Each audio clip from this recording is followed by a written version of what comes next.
بسم اللہ الرحمن الرحیم۔ صدیق کا زمانہ تھا تو ایک شخص ملک شام کا رہنے والا بڑا قرضہ چڑھ گیا اس پہ، تو وہ حضرت ابو بکر صدیق کے پاس آیا، کہنے لگا آپ امیر بھی ہیں اور امیر بھی ہیں، دونوں باتیں، ایک امیر یہ ہے کہ مسلمانوں کے سربراہ ہیں اور دوسرا اللہ نے آپ کو مال و دولت بھی عطا فرمایا ہے، تو میرے اوپر قرضہ چڑھ گیا تو مہربانی فرمائے۔ وہ کہتا ہے حضرت صدیق اکبر نے میرا ہاتھ پکڑا، گھر کے اندر لے گئے، باہر سے دروازہ بڑا اعلیٰ تھا لیکن گھر کے اندر گیا تو چارپائی بھی کوئی نہیں تھی، کھجور کی چٹائیاں بچھی ہوئی تھی، کھجور کی چھال کی، اور وہ بھی پھٹی ہوئی۔ فرماتے سیدنا صدیق اکبر نے بٹھا لیا مجھے اور مجھے کہنے لگے یار تجھے ایک عجیب بات نہ بتاؤں؟ تو بتائیے۔ فرمانے لگے 3 دن ہو گئے میں نے اناج کا دانہ بھی نہیں کھایا، کھجور کے اوپر گزارا کر لیتا ہوں، میں آج کل حالات میرے ٹھیک نہیں ہے۔ لگا جی پھر میں کیا کروں؟ تو آپ فرمانے لگے تو عثمان غنی کے پاس جا۔ کس کے پاس؟ شخص کہنے لگا جی مجھے تو بہت سارے پیسے چاہیے۔ تو آپ نے فرمایا تیری سوچ وہاں ختم ہوتی ہے جہاں سے عثمان کی سخاوت شروع ہوتی ہے، تیری سوچ وہاں تو جو سوچتا ہے نا اتنے ملیں گے، تیری ختم ہوتی ہے سوچ جہاں سے عثمان کی سخاوت شروع ہوتی ہے، تو جا۔ کہنے لگا جی آپ کا نام لوں؟ فرمایا ضرورت ہی نہیں پڑے گی۔ کہا جی میں ذکر کروں گا کہ مجھے امیر المومنین نے بھیجا۔ فرمایا ضرورت ہے، صرف اتنا تو جا کے بتانا کہ میں مقروض ہوں اور رسول اللہ کا نوکر ہوں صلی اللہ علیہ، اتنا بتانا کہ مسلمان ہوں، مصطفیٰ کا غلام، بس، اور کسی اضافے کی ضرورت ہے۔ کہا جی وہ دلیل مانگیں گے؟ فرمایا عثمان خیرات کرتے تفتیشیں نہیں کرتا، عثمان اللہ کی راہ میں دیتے ہوئے تفتیشیں 10 روپے دینا اور 100 بات سنانا فقیر کو، تک تو نہیں نا، 10 روپے اور 100 قسم کے تانے نہ دے تو میاں چشم پوشی کر جا، تجھے کس نے اجازت دی ہے ٹٹولنے کی، پھولنے کی اور کرودنے کی؟ یہ حال اگر تیرے ساتھ کیا جائے، رب اگر تجھے ٹٹول کے دے تو تیرا کیا بنے؟ رب کریم اگر تجھے ٹٹول کے دے کہ پہلے بتا نمازیں کتنی پڑھی ہیں، سویرے اٹھتا ہے کہ نہیں، تو تیرا کیا حال ہوگا؟ تو ٹٹولتا پھرتا ہے 10 روپے دینے کے لیے۔ حضرت عثمان غنی کی عادت نہیں، وہ شخص کہتا ہے میں چلا گیا، پوچھتا پچھاتا دروازے پہ پہنچا، دروازے پہ دستک دی تو حضرت عثمان غنی کے اندر سے بولنے کی آواز ہے، اپنے بچوں کو ڈانٹ رہے ہیں، کہتے ہیں یار تم لوگ شہد کے اندر، دودھ کے اندر شہد ملا کے پیتے ہو، خرچہ تھوڑا کم کرو، اتنا خرچہ تم نے بڑھا دیا ہے، تم دودھ کے اندر دودھ بھی میٹھا شہد بھی میٹھا، ایک چیز کھا لو، کو بیمار ہو 2 چیزیں استعمال کرتے ہو۔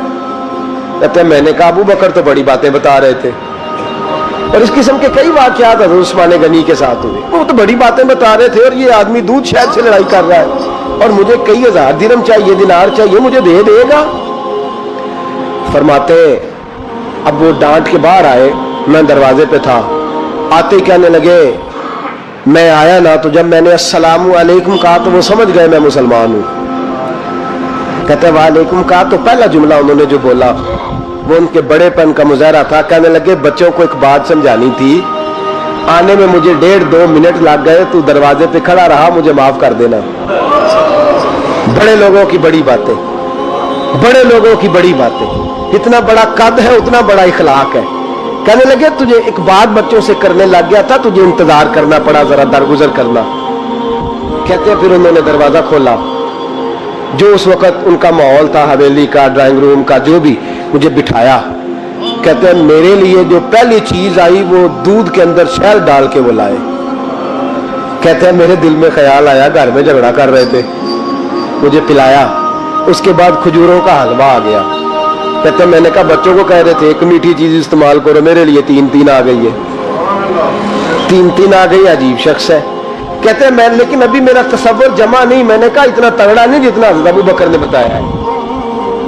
کہتے ہیں کھلا پلا کے نا پھر پوچھنے لگے کیسے آئے ہو، کیسے آئے ہو؟ تو کہتے ہیں میں نے کہا کہ جناب میں مجبور ہوں، آج بہت سارے لوگ ہیں نا جن کے پاس کسی کی بات سننے کا ٹائم ہی نہیں، کہتے ہیں موٹی موٹی بات کریں، آخری۔ حضرت عثمان غنی پوری کھلا پلا کے کہنے لگے کیسے آنا ہوا؟ کہتے ہیں میں نے کہا جی میں مسلمان ہوں،